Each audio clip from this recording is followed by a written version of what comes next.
on a retiré aux paysans leur terre, l'office du Niger. À l'office du Niger, les paysans doivent payer à chaque saison de l'argent pour le mètre carré en eau. On appelle ça la redevance eau. Il y a des paysans qui n'ont pas pu, parce que suite à des mauvaises récoltes, n'ont pas pu payer la redevance eau. On leur a retiré leur champ. Donc, il y a beaucoup de gens dont on a retiré les champs. Les paysans, il y avait 4800 paysans pour 10 000 francs, pour 5 000 francs, pour 20 000 francs. On les a retirés leurs champs et on a donné à qui? À des commerçants, à des fonctionnaires, à des militaires, à des députés, etc. À des fonctionnaires de l'État. Donc quand moi j'ai été informé de ça, j'ai déclenché un combat en tant que Radio Kaira. Et j'ai mené ce combat avec Amadou Tchéoulé Ndiara, qui était mon avocat, mais en même temps un camarade politique du combat. La Radio Kaira était derrière pour nous appuyer dans notre combat. Maintenant, on s'est rendu compte que même les autorités de l'office Niger, ce qui est rentré comme redevance eau, ils détournaient. Des milliards sont partis comme ça. Maintenant, il s'est trouvé qu'ils ont commencé, chaque fois ils prennent les paysans, ils les mettent en prison, ils les prennent, les mettent en prison, et nous on les fait sortir de prison. Les hommes ont finalement baissé les bras, ils ont dit que ça suffit quoi. Maintenant, il y a un groupe de 300 femmes, 300 femmes qui se sont réunies, qui ont dit que maintenant nous aussi on va défendre nos maris pour avoir nos terres. Bon, ces femmes se sont réunies, elles ont fait une lettre qu'elles ont donnée à une femme qui s'appelle Oumou Koulibaly pour qu'elle amène ça chez le préfet. Oumou a amené cette lettre chez le préfet. Bon.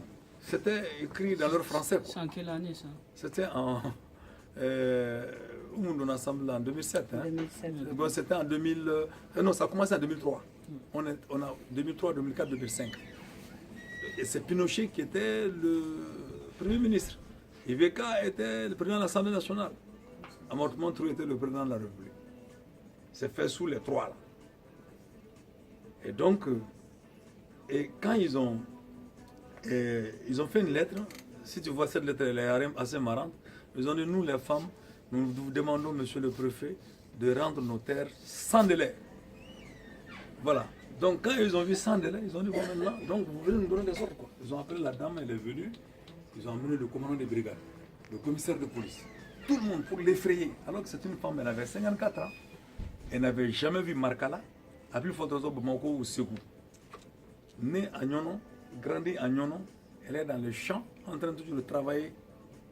Elle ne savait rien d'autre. Si elle quittait Nyono, c'est pour prendre les Djabali là et rentrer à Nyoro du Sahel et revenir. Même là, elle n'a fait qu'une fois des choses comme ça, d'après ce que j'ai appris. Donc quand elle a descendu, le préfet a tempêté sur elle. Elle n'a pas changé. Elle a dit, bon, il faut que tu nous dises qui a écrit cette lettre-là. Ça trouve que moi, j'étais dans ce combat-là, avec Maître Amadou Tchéoulé Ndiara, avec Radio Kara, on était dans ce combat. Dis le nom des gens, parce que c'est nous qui soupçonnons, quoi. La dame l'a dit, non, ce qui est dans la lettre-là, c'est nous qui avons écrit. Il dit, nous, c'est qui nous embête. Donc le président, on va te mettre en prison. Elle dit, il n'y a pas de problème. Donc attraper son la mettre en prison. Moi, je venais de Kouchala. J'ai appris ça. Sahel Oumar, celui qui a chassé beaucoup, m'a appelé. Omo, ils ont arrêté Omo, elle est en prison. Bon, moi, au lieu de partir à Bamako, j'ai continué sur Nyono. Je suis venu, je suis allé la rendre visite en prison. Après, j'ai dit à la radio Kara de la soutenir. Entre-temps, Lobo devait venir à Nyono. On a préparé les femmes avec des banderoles.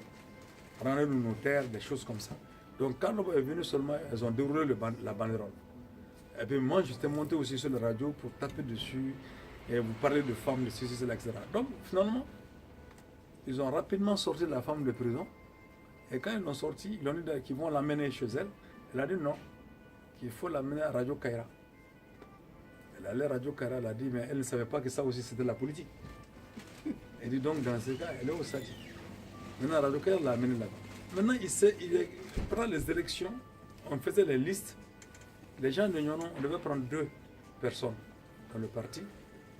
Les gens de Nyono sont tombés d'accord sur une personne. Mais la deuxième personne, il y a eu des conflits mortels entre eux. Entre-temps, nous, Mohamed Ag et moi, secrétaire politique, nous étions à Nyono. Moi, j'étais secrétaire général. On a assisté à la mise sur place de la liste jusqu'à 2h du matin. À 2h du matin, ils sont venus nous voir. Ils disent, Mariko, on ne s'est pas entendu. Hein. Proposez-nous quelqu'un, même si c'était un enfant comme ça, proposez-le. On va le prendre. Parce qu'on ne s'entend pas.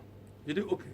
J'ai dit, mais la dame là, qui a conduit les femmes, qui est allée en prison, qui n'a pas eu peur du préfet, du commandant, où est-ce qu'elle est? J'ai dit, elle s'appelle Ami, non? Non, ça, elle ne s'appelle pas Ami, elle s'appelle Oum. Je lui ai dit, allez la chercher. C'est ça notre proposition. Donc, ils sont allés chercher Oum le lendemain. Et quand ils sont allés chercher Oum, son mari a pris mon poster et s'est mis à la porte. Je suis avec Mariko, je suis avec Sadi. Mais laissez-moi ma femme, elle ne va pas à l'Assemblée nationale. Ils lui ont dit, mais écoute, arrête ça là, viens nous écouter. Ils lui ont parlé, ils lui ont expliqué des choses, il a accepté. Au moment où cette dame-là partait là-bas, sa famille était sévrée de 7 hectares. On leur avait arrêté 7 hectares.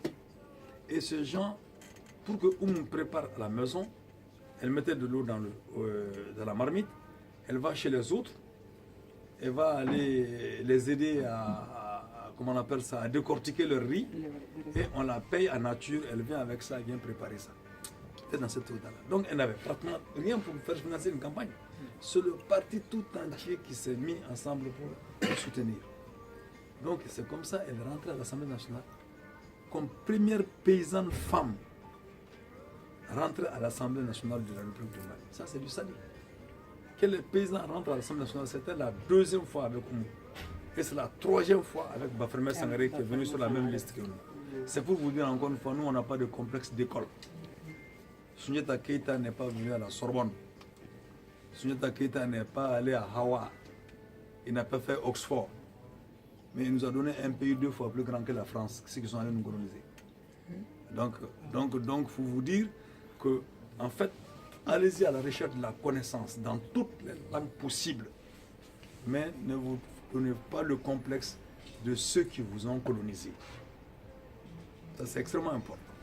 Allez chercher la connaissance chez ceux qui vous ont colonisé, ceux qui n'ont pas colonisé partout, mais n'ayez aucun complexe en tant qu'être humain vis-à-vis de qui que ce soit. C'est ce que vous devez cultiver.